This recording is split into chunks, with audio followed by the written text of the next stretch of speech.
গোমতী জেলা কমিটির উদ্যোগে ত্রিপুরা প্যাথোলজিক্যাল ও রেডিওলজিক্যাল ক্লিনিক অ্যাসোসিয়েশনের বার্ষিক সম্মেলন অনুষ্ঠিত উদয়পুর সৈকত গেস্ট হাউসে। এই দিনের অনুষ্ঠানে উপস্থিত ছিলেন বিধায়ক জিতেন্দ্র মজুমদার, উদয়পুর পৌর পরিষদের পৌরপিতা শীতল চন্দ্র মজুমদার, উদয়পুর এসডিএমও ডক্টর জয়দীপ দেববর্মা এবং সংগঠনের ফাউন্ডার, মেম্বার ও অ্যাডভাইজারি কমিটির চেয়ারম্যান কোহিনুর রায়, সংগঠনের সাধারণ সম্পাদক অভিজিৎ বিশ্বাস সহ অন্যান্যরা। ত্রিপুরা প্যাথোলজিক্যাল ও রেডিওলজিক্যাল ক্লিনিক অ্যাসোসিয়েশনের বার্ষিক সম্মেলন উপলক্ষে এদিন মেগা রক্তদান শিবিরের আয়োজন করে থাকেন। প্রদীপ প্রজ্বলনের মধ্য দিয়ে অনুষ্ঠানের শুভ সূচনা হয়।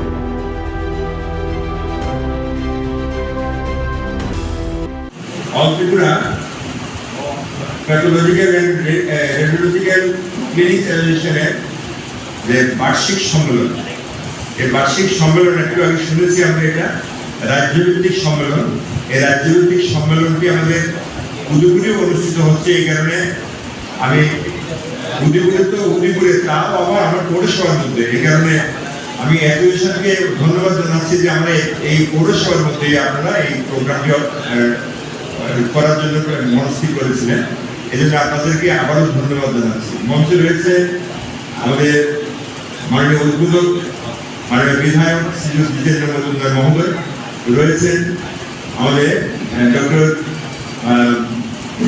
জয়দীপ দেববর্মা এসডিএম সাহেব, সভাপতি সমীরণ রায় মহোদয় এবং কোহিনুর রায় মহোদয়। আমি আপনাদেরকে আন্তরিকভাবে শ্রদ্ধা জানাচ্ছি এবং এই রাজ্যভিত্তিক সম্মেলনে উদয়পুর সহ সারা ত্রিপুরা থেকে যে সকল প্রতিনিধিরা এসেছেন, আপনাদের প্রতি রইল আমার আন্তরিক ভালোবাসা। আমি শুভেচ্ছা জানাচ্ছি আমার সাংবাদিক বন্ধুগণ।